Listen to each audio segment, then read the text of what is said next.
Last time, I told a few funny stories from my first week of camp this year. Now, I have a few more stories from that same week of camp to tell for this video. And a few more from my second week, but I'll leave those for a part 3. At this camp, we have a time in the morning where we have to go back to our cabins and clean them up.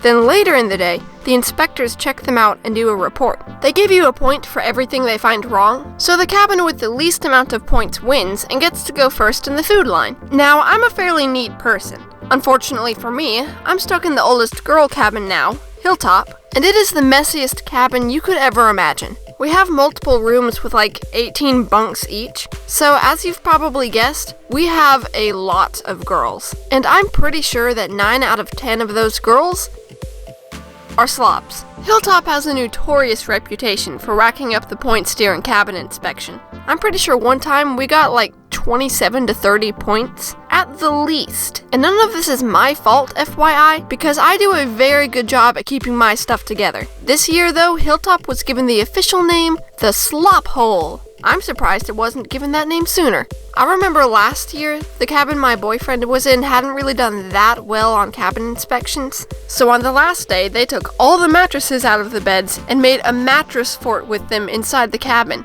My boyfriend's mom was one of the cabin inspectors that year too, so I think that just made it all the more funny.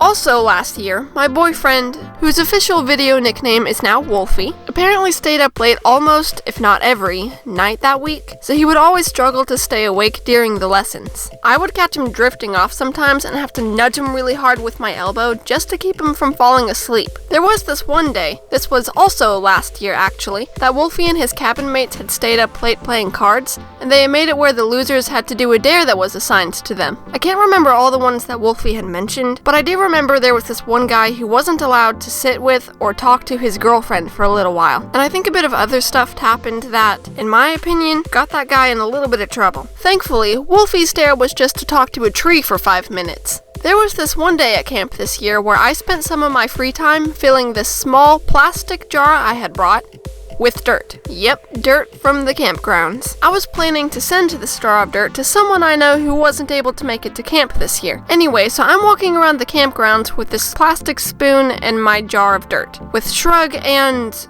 let's see, I guess I never gave that other friend a nickname. She'll be Pidge. So Shrug and Pidge are following me around as I steal dirt from the campgrounds. And we didn't steal just any dirt. It had to be good dirt. Let's see, I need some good dirt. Ooh, there's a good patch. That's got like a reddish tint to it. I'll take it.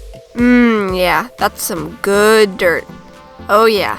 Okay, anyway, moving on from dirt stealing, there was this one time when we were working at the canteen that we had gotten a huge box of styrofoam cups, and when we had emptied it, I decided to be silly and climb inside. Now this box was so big that I could get in and sit down comfortably with it and someone could easily close the lid on me. It was kind of hard getting out though.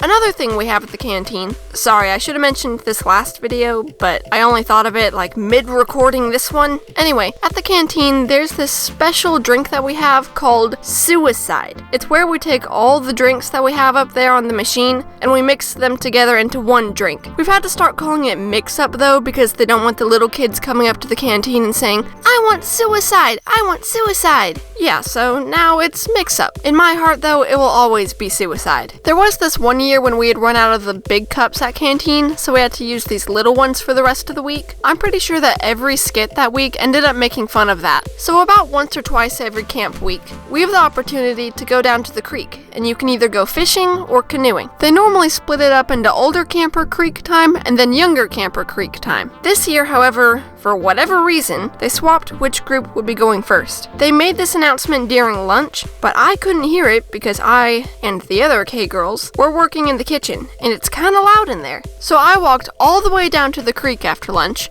did some canoeing, then walked all the way back to prepare canteen. After canteen, however, I see Shrug and Pidge walking off, and I ask them, "Where are you going?" And they tell me, "To the creek." What? So they explained the whole switcheroo thing to me, and I don't know how they got this information and I didn't, but hey, whatever. So the three of us walk all the way back to the creek. On the bright side though, that meant I got 2 creek times. Ha! Okay, here's another creek-related story. I remember on my first, or maybe my second year of camp, we had gone down to the creek, and a lot of these people had gotten into a splashing war. Then, this one really funny guy had the brilliant idea of uniting our canoes. We got our canoes to float side by side, and everyone sitting in the middle canoes would take hold of the sides of the boats to keep them together. Then everyone in the outermost canoes would paddle. It was like a massive, awesome canoe. We also race with the canoes, but I never do too well at that. It's normally Pidge, Shrug, and me in one boat, but it seems like no matter how hard we paddle or how deep into the water we push the paddles, we can't go nearly as fast as everyone else. This year though, while we were racing, our canoe got stuck right in between two other people's canoes. I kinda panicked and grabbed one of the other canoes, which is cheating, by the way. I did let go after a few seconds, of course. But what else was I supposed to do? Our canoe was sandwiched in between two other people's canoes. We couldn't paddle. We did eventually separate from those two other canoes, but then as we were going, I realized that in the process of grabbing one of those canoes, I had left my paddle sitting on the back of it. So I look over to the canoe at our left, and yep, there's my paddle. Thankfully, the guy in the back of that canoe noticed it and handed it back to me. Another fun game we like to play at this camp is called Holy Man. I'll try not to bore you with the details of how it's played, but basically there are several teams with a lot of people on them, and each team has an unlit candle. The teams have to go around the camp and try to find these people with lit candles. Those are the Holy Men. The Holy Men ask the team a question, and if the team can answer it correctly, their candle gets lit. Now, if they can make it back to a scorekeeper with that candle still lit, they get a point. The team with the most points by the end of the game wins. Now, here's where the really fun part comes in.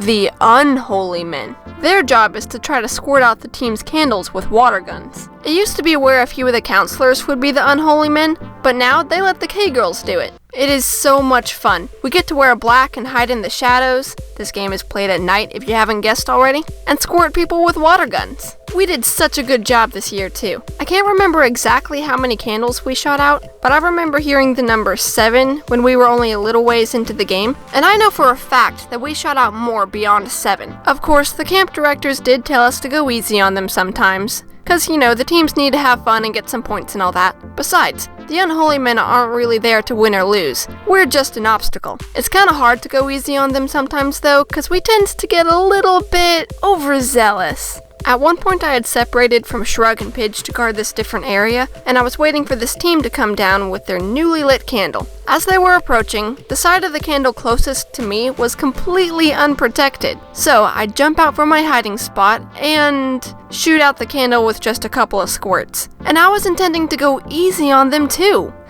Look how that turned out. There was this one game of Holy Man we played a couple years ago where Shrug had been shooting at a team's candle, but they managed to protect it really well and make it to the scorekeeper. Then one of the girls on that team turned to Shrug and went, "Ha!"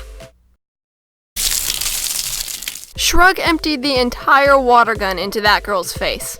Okay, I have a couple more stories, then we'll be finished with the first week of camp. This next one will probably be a little short. There was this one kid who came to camp, whom I will call, let's just go with Samuel. So Shrug and I used to do this thing to purposely annoy him, where anytime he would walk into the room, we would stare and smile at him creepily and go, "Hi Samuel, hi Samuel," over and over again while waving at him. It was so funny. He would get so embarrassed. Okay, last story. On the final night of camp, I was already in the shower when Shrug and Pidge came into the bathhouse. Based on what I could hear, they were trying to get into the toilet stalls, but it seemed like they were all locked. Then Shrug looks under one of the stalls and screams. Well, okay, Shrug doesn't really scream, it's more like, no, never mind. I'm not gonna try to imitate the sound, because I did try when recording this video, and I failed. Okay, so anyway, Shrug does her scream, not scream sound. But from my perspective, it sounds like she and Pidge are making some sort of commotion. So I ask what's up, and they tell me that there are fake legs in one of the bathroom stalls. Yeah, apparently one of the other cabins had pranked us by locking all the bathroom stalls, disabling all the toilets from flushing, and putting a pair of pants and shoes in one of the bathroom stalls to make it look like someone was actually in there.